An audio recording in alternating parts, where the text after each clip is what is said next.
سمیٹ دیا تھا، یعنی ایک نعرہ انہوں نے ایک بنا لیا تھا جس میں ان کا یہ سارا جو مقصد تھا ملک حاصل کرنے کا وہ اس ایک ہی نعرے میں جو ہے وہ پتہ چل رہا تھا۔ اور وہ نعرہ کیا تھا؟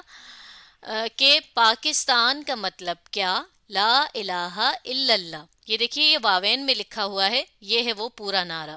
اور یہ لا الہ الا اللہ دیکھیے عربی کے الفاظ ہیں جس کا لفظی مطلب تو یہ ہوتا ہے کہ اللہ تعالیٰ ایک ہے اور اس کے علاوہ کسی کی عبادت یعنی کسی کو نہیں ماننا چاہیے۔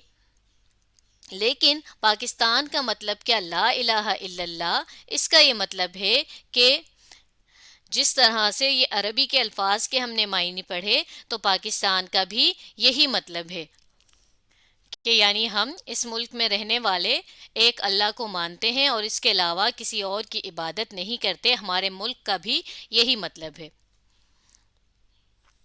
آگے پڑھتے ہیں۔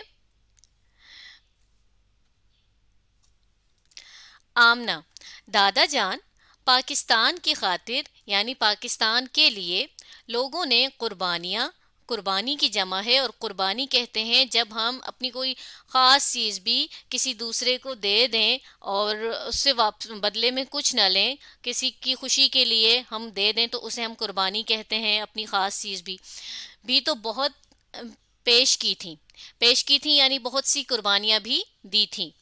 ساجد صاحب یعنی کہ دادا جان تھوڑی دیر کے لیے ماضی یعنی کہ گزرے ہوئے وقت کی یادوں میں کھو گئے یعنی کہ گم ہو گئے۔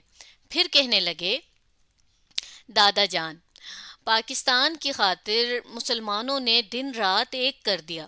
دن رات ایک کرنا یعنی بہت زیادہ کسی کام کے لیے کوشش کرنا، اتنی زیادہ کوشش کرنا کہ دن اور رات کا بھی خیال نہ کرنا، مسلسل اس کام کے لیے محنت کرنا، کوشش کرنا۔ اپنی جانوں کا قیمتی نذرانہ پیش کیا۔ نذرانہ پیش کرنا یعنی کسی کو تحفہ دینا، اور قیمتی یعنی دیکھیں جان جان کی جمع ہے، اور یہاں پر جان سے مطلب زندگی ہے نا، یعنی اپنی زندگی تو ہر ایک کو بہت اہم ہوتی ہے، ضروری ہوتی ہے ہر ایک کے لیے، اور قیمتی کا مطلب بھی یہی ہے۔ لیکن انہوں نے وہ بھی تحفے کے طور پر اپنے اس ملک کو دے دی۔ کروڑوں کی جائیدادیں، کروڑوں کی یعنی بہت زیادہ پیسوں کی جائیدادیں کہتے ہیں مکان، گھر وغیرہ، دولت اور ہر وہ چیز جو ہماری قیمتی ہو، اور کئی نسلوں سے آباد گھروں کو پاکستان کی خاطر چھوڑ دیا۔ کئی نسلوں سے آباد یعنی کہ وہ گھر کے جن میں بہت سالوں سے، بہت پہلے سے ہماری فیملی رہا کرتی تھی، یعنی ہم سے پہلے ہمارے دادا سے پہلے ان کے ابو، اور اسی طرح نسلوں سے، نسل کی جمع ہے نا، نسلوں اور نسل تو اسی طرح اولاد کو کہتے ہیں۔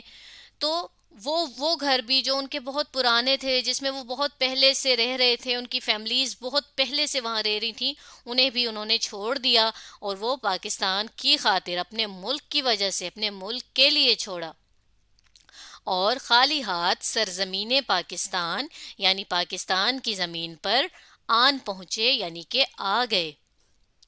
رضا: پاکستان بننے کے بعد اب ہماری کیا ذمہ داریاں ہیں؟ ذمہ داری کی جمع ہے، اور ذمہ داری کہتے ہیں کوئی بھی ایسا کام کہ جو ہمیں کرنا ہی کرنا ہو، لازمی۔ دادا جان: 14 اگست ہم نے آزادی حاصل کی تو نشان منزل تک تو پہنچے۔ منزل کہتے ہیں اس جگہ کو کہ جہاں ہمیں پہنچنا ہو۔